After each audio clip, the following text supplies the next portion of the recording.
আমরাই তারেক রহমান সাহেবের সৈনিক, আমরাই 17 বছর যাবৎ আন্দোলন সংগ্রামের মধ্য দিয়ে এই ফ্যাসিবাদ স্বৈরাচার হাসিনার বিদায় ঘটিয়েছি। আমরাই বাংলাদেশকে মুক্তিযুদ্ধের মধ্য দিয়ে পাকিস্তান থেকে আলাদা করে বাংলাদেশ গঠন করেছি। আমরাই ইনশাআল্লাহ সামনের নির্বাচনে জনগণের সমর্থন নিয়ে সরকার গঠন করব।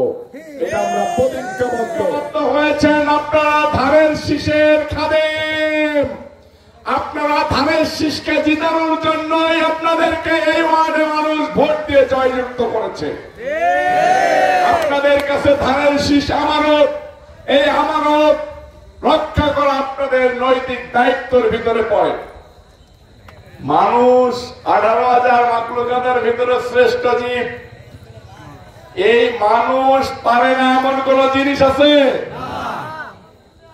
আপনারা এই সমাজে যারা দূরে দূরে রয়েছে তাদেরকে ঐক্যবদ্ধ করবেন, এক কাতারে আনবেন। আমরা যদি এই সব হাত একসাথে মুষ্টিবদ্ধ থাকি, আমাদেরকে কেউ ক্ষতি করার ক্ষমতা রাখে? রাখে না, পারবে। ধানের শীষকে জয়যুক্ত করা আমাদের নৈতিক দায়িত্বের ভিতরে পড়েছে। তাই আপনারা উঠান বৈঠক করবেন, ঘরে ঘরে যাবেন, আপনার আচার ব্যবহার, মায়া মমতা স্নেহ ভালোবাসা দিয়ে ধানের শীষের পক্ষে ভোট আনবেন। আমরা তারেক রহমানের লোক। তারেক রহমান কি চাই?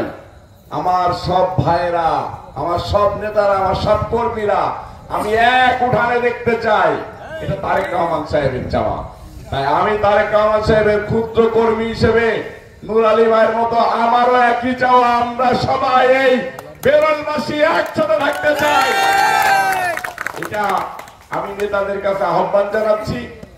আপনারা যদি মনে করেন আমি তো নেতা হয়ে গিয়েছি, আমি কলারটা মুড়াই দিয়ে চলবো, ওই নেতাগিরি কিন্তু বেশি দিন থাকবে না। আমার দাদার মন থেকে কষ্টও চলে গিয়েছে, সমাজ থেকে জ্বরও চলে গিয়েছে। দাদার জন্য একটা হাততালি। আমি চৈতন্যদের একটা কথা দিচ্ছি, আমি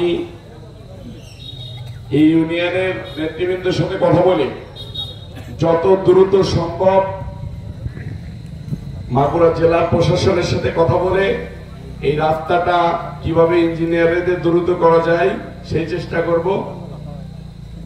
যদি আমরা তো ক্ষমতায় নেই, আল্লাহ পাক রব্বুল আলামিন যদি আমাদেরকে ক্ষমতায় আনে, আমি বা কাজী সালিমুল হক কামাল দুইজনের একজন যে কেউ এমপি হইলেই এই রাস্তা হবে। আমি রবিউল ইসলাম নয়ন কথা দিয়ে গেলাম।